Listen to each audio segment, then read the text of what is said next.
원화 가치가 급등하면서 미국장으로 갔던 개미들이, 서학 개미들이 국장으로 되돌아온다라는 이야기가 있습니다. 최근에 보면 한국의 주식시장이 조금씩 플러스를 보이고 있죠. 4월 말 5초에 한한령 해제 이후에 이제 뭡니까, 화장품 주식도 조금씩 살아나고 있는 것 같고요. 항공 주식도 대한항공이나 진에어 같은 항공 주식도 뭐 7% 8% 플러스하고 있고, 제주도의 카지노 그 롯데관광개발도 요 이제 한 달 사이인가요? 주가가 한 20에서 한 30% 가량 올랐죠.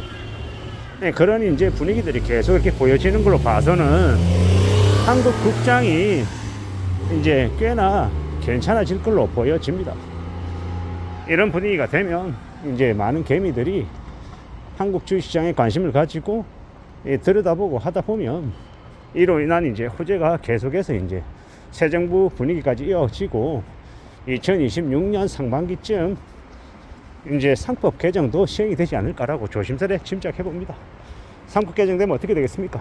SK나 GS 같은 제조사들 상당히 저평가되어 있는 주식들도 같이 이제 엄청나게 올라갈 것 같습니다.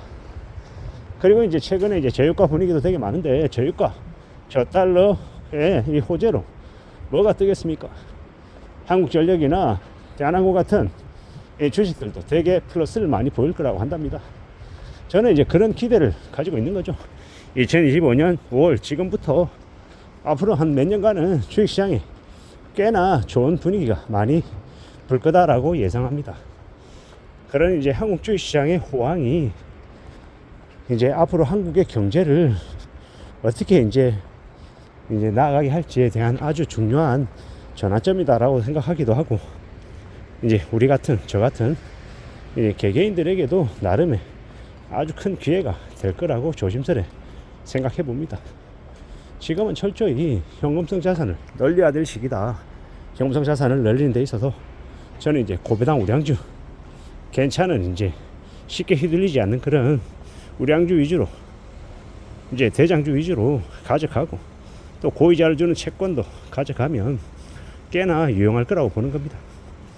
그런 식으로 앞으로 한 3년 4년은 주식시장과 채권시장에 관심을 가지면 꽤 유용할 거라고 봅니다.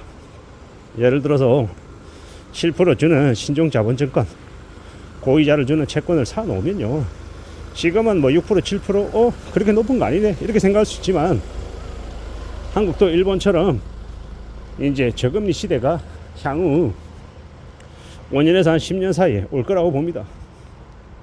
그렇게 되면요, 시중에서 각종 금융상품들 투자해도 투자 수익률이 뭐 1% 뭐 이럴 수 있다라고 이제 보는 거죠. 그럼 이제 한 5년 이후에서 한 10년 사이에는요, 한국에 있는 이제 많은 사람들이 아시아 시장, 베트남이나 뭐 인도네시아, 필리핀 이런 주식 시장으로 눈을 돌리겠죠. 그리고요, 그때 되면 이제 사놨던 채권 가치도 되게 올라가고, 이제 채권 이자액은요, 계속해서 이제 그 약정되어 있는 기간 동안 계속 이제 두둑하게 받는 거죠. 꽤나 유용할 거라고 봅니다. 이런 생각을 하는 거죠. 예를 들어서 CJ CGV 39 이 채권을 샀다. 지금 현재 채권 이자가 만약 7%다. 예를 들어 1억치 샀어요. 그러면 1년에 세금을 제하기 전에 이제 700만 원이 들어오는 거죠. 그런데 이게 시중에 이제 시중금리가 계속 내려가면요, 이 채권의 가치는 이제 고이자를 주는 금융상품이니까 가치가 이제 올라가는 거죠. 나중에 이 채권 가격이, 평가 금액이 1억짜리가 한 2억 되고요. 나중에 어떻게 되면 2억으로 했을 때 뭐 예를 들어 700만 원쯤 나온다고 하면 채권 이자율은 3%대로 내려가는 거죠.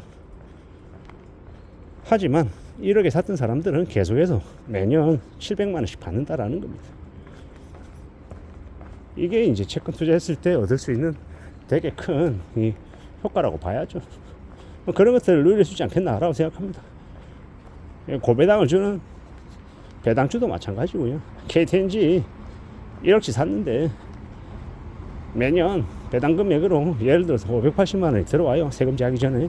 근데 나중에 이제 시중금리가 낮아지면 이 고배당 우량주의 가치도 올라가서 1억짜리가 나중에 이제 평가 금액이 한 2억으로 올라가는 거예요.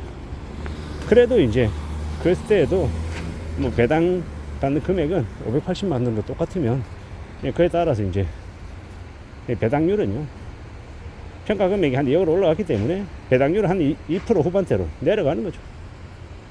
그렇지만 이제 1억에 산 사람들에게는 똑같이 이제 자기가 산 금액 대비했을 때 배당률은 여전히 5%대인 거죠. 결국 이렇게 이제 계산하고 보시면 맞을 것 같습니다.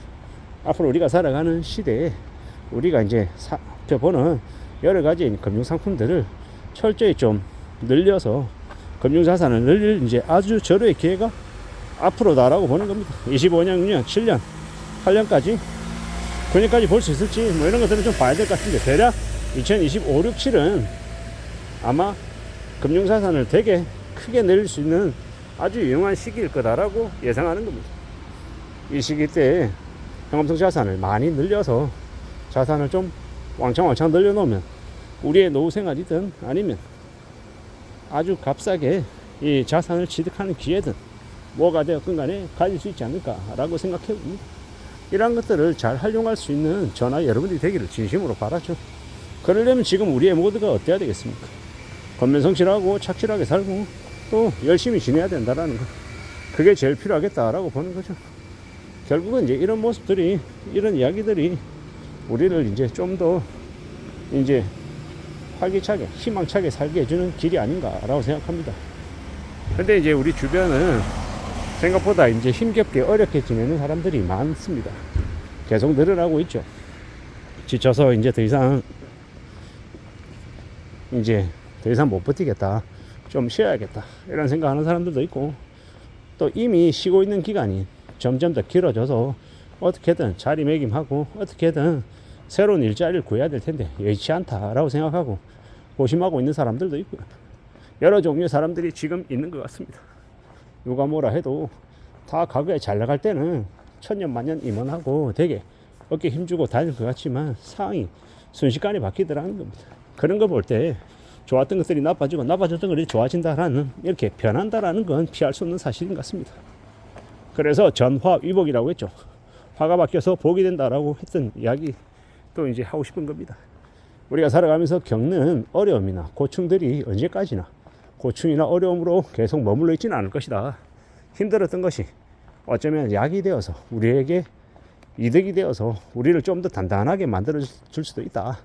그렇게 생각하고 좀 살아가 보자 라고 말하고 싶은 겁니다. 누구든 지금의 삶이 쉽지 않겠지만 잘 좀 극복하고 어떻게든 현금성 자산을 늘리는 쪽으로 방향을 만들었으면 좋겠습니다. 이상입니다.